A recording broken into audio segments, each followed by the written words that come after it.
ఒత్తిడి వల్లే నిద్ర మాత్రలు తీసుకున్నానని సింగర్ కల్పన సెల్ఫీ వీడియో రిలీజ్ చేశారు. తన భర్తతో ఎలాంటి విభేదాలు లేవన్నారామె. తాను ప్రాణాలతో ఉన్నానంటే కారణం తన భర్త, కూతురే అన్నారు కల్పన. తన గురించి జరిగే ప్రచారంలో ఎలాంటి వాస్తవం లేదన్నారామె. సరైన సమయంలో తన భర్త పోలీసుల్ని అలర్ట్ చేశారని, కాబట్టే బతికానంటూ కల్పన సెల్ఫీ వీడియోలో చెప్పుకొచ్చారు. న్యూస్లో, మీడియాలో నా గురించి, నా భర్త గురించి ఒక తప్పైన ఒక విషయం సర్క్యులేట్ అవుతుంది. దాని మీద ఒక క్లారిటీ ఇవ్వడానికి ఈ వీడియో నేను చేస్తున్నానండి. First of all I have to say I'm 45 years old.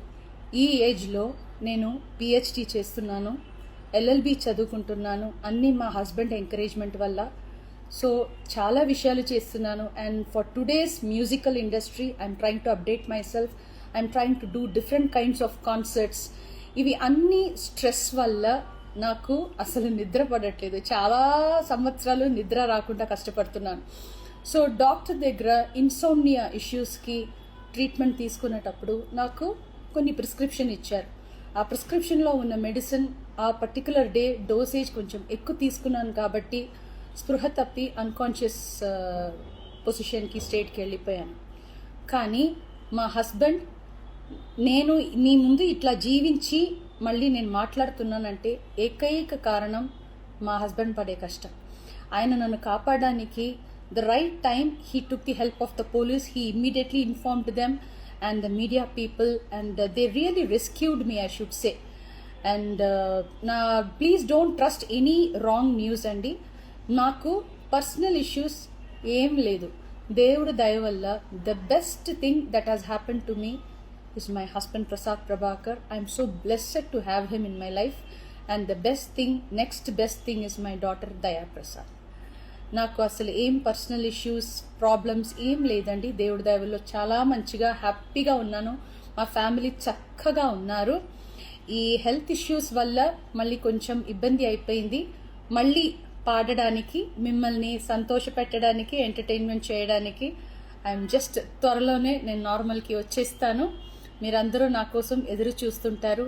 And I really have to thank the media people, and ముఖ్యంగా పోలీస్ వాళ్ళు అండ్ వ్యూవర్స్ అందరూ, and also from the music fraternity, మా colleagues కానీ, మా seniors కానీ, మా juniors కానీ, ఎంతోమంది మీ అందరూ ప్రేమని, మీరు నా మీద చూపించిన ఆ ప్రేమ, ఆ కన్సర్న్ నేను ఎప్పటికీ మర్చిపోను. I'm so grateful to all the love and support you people gave to me and my family.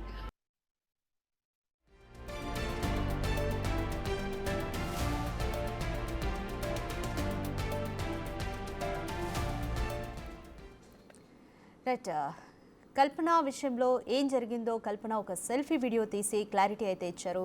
ఇదే విషయంపై మోర్ అప్డేట్స్ మా ప్రతినిధి సాగర్ అందిస్తారు. సాగర్, ఇప్పుడు కల్పన హెల్త్ కండిషన్ కంప్లీట్గా కోలుకున్నట్టేనా? ఆసుపత్రిలో చికిత్స పొందుతున్నటువంటి కల్పన మరో వీడియోని విడుదల చేశారు. ఎందుకంటే సోషల్ మీడియాలో కొంత కొత్త ప్రచారం జరుగుతున్న నేపథ్యంలో ఆమె ఇటు అభిమానులకి, ప్రజలకు ఒక క్లారిటీ ఇచ్చే ప్రయత్నం చేశారు. అయితే 2 రోజుల ముందు అపస్మారక స్థితిలోకి, స్లీపింగ్ టాబ్లెట్స్ ఎక్కువ డోస్ తీసుకొని అపస్మారక స్థితిలోకి వెళ్ళిన కల్పన 2 రోజులు ట్రీట్మెంట్ తీసుకున్నారు. ట్రీట్మెంట్ తీసుకున్న అనంతరం కూడా ఇప్పుడు పూర్తిగా కోలుకున్నట్లుగా కూడా వైద్యులు కూడా నిన్న నిలకడగా పూర్తిగా ఆరోగ్యం ఉన్నట్లుగా కూడా చెప్పారు. కొంత ఇన్ఫెక్షన్ ఉన్న నేపథ్యంలో కొంత మెడికేషన్ కూడా ఆమెకు సజెస్ట్ చేసినట్లుగా కూడా తెలుస్తుంది. అయితే తన భర్త కానీ మిగతా వాళ్ళు ఎవరు తన ఆత్మహత్య యత్నం చేసుకున్నట్లు కొంత విభేదాల వల్లనే ఇట్లా జరిగినట్లుగా కూడా కొన్ని సోషల్ మీడియాలో వార్తలు వస్తున్న నేపథ్యంలో ఆమె క్లారిటీ ఇచ్చారు. అభిమానులకు కూడా తన భర్తకి తనకి మధ్య ఎలాంటి విభేదాలు లేవని ఒక క్లారిటీ ఇచ్చే ప్రయత్నం చేశారు. పోలీసులు కూడా విచారణలో విభేదాలు ఏం లేవు, కొంత కూతురు విషయంలో కొంత మనస్తాపం ఉండడం వల్లనే ఆమె డోస్ ని, నిద్ర రాకపోవడంతో స్ట్రెస్ వల్లనే ఆమె స్లీపింగ్ టాబ్లెట్స్ తీసుకున్నట్లుగా కూడా పోలీసుల ఒక విచారణలో స్టేట్మెంట్ లో కూడా ఆమె చెప్పినట్లుగా కూడా పోలీసులు కూడా ఒక స్టేట్మెంట్ విడుదల చేశారు మీడియాకి. సో ఈ నేపథ్యంలో కల్పన మరోసారి తను క్లారిటీ ఇచ్చింది వీడియో విడుదల చేసి. ఎందుకంటే ఇటు అభిమానులకు, ప్రజలకి ఒక సందేశాన్ని తన కుటుంబంలో ఎలాంటి విభేదాలు అయితే లేవు. కొంత ఆమె డాక్టర్ల సలహా మేరకు, ఎందుకంటే ఈవెంట్స్ కి వెళ్ళడము, మిగతా కార్యక్రమాల్లో పాల్గొనడము, అదే సందర్భంలో ఆమె పిహెచ్డి చేస్తున్న ఉన్నత విద్యను అభ్యసిస్తున్న నేపథ్యంలో తనకి తన భర్త సపోర్ట్ ఎంతో ఉంది. ఈ రోజు తాను బతికి ఉన్నానంటే తన భర్తే కారణము. తన భర్త ఇమీడియట్ వెంటనే ప్రసాద్ ప్రభాకర్ తను అన్కాన్షియస్ వెళ్ళిన విషయాన్ని పోలీసులను అరెస్ట్ చేయడం, ఇటు స్థానికులను అలర్ట్ చేయడం, అపార్ట్మెంట్ వాసులను అలర్ట్ చేసి వెంటనే ఆసుపత్రికి తరలించేందుకు, ఇదంతా కూడా తన భర్త అలర్ట్ చేయడం వల్లనే తాను ఈ రోజు బతికి ఉన్నానని చెప్పారు. దయాప్రసాద్ కూతురుతో కూడా ఎలాంటి విభేదాలు లేవని చెప్పారు. కానీ ఆమె అంటే హైదరాబాద్ లో చదువుకోవాలని చెప్పి తన ఆశ ఉన్నట్లు పోలీసుల స్టేట్మెంట్ లో మాత్రం చెప్పింది. సో ఇవన్నీ మాత్రం దేనికి కారణాలు కావు. తను డాక్టర్ ప్రిస్క్రిప్షన్ ద్వారానే ఈ మెడిసిన్ కూడా, నిద్ర మాత్రలు కూడా తీసుకుంటున్నాను, కానీ అది ఓవర్ డోస్ వల్లనే ఈ విధంగా జరిగిందని చెప్పి క్లారిటీ ఇచ్చారు. మరి అభిమానుల ముందుకు నేను త్వరలో వస్తాను, మళ్ళీ మీ అందరినీ ఎంటర్టైన్ చేస్తాను, నా పాటలు కూడా మీ అందరికీ అందిస్తాను అంటూ ఆమె క్లారిటీ ఇచ్చిన పరిస్థితి. మరి ఆసుపత్రి నుంచి ఈ వీడియో విడుదల చేసినట్లుగా కూడా తెలుస్తుంది. మరి పూర్తిగా ఈ రోజు కానీ రేపు కానీ వారి కుటుంబ సభ్యుల సలహా మేరకు డిశ్చార్జ్ అయ్యే అవకాశం కూడా కనిపిస్తుంది. Right, thank you Sagar.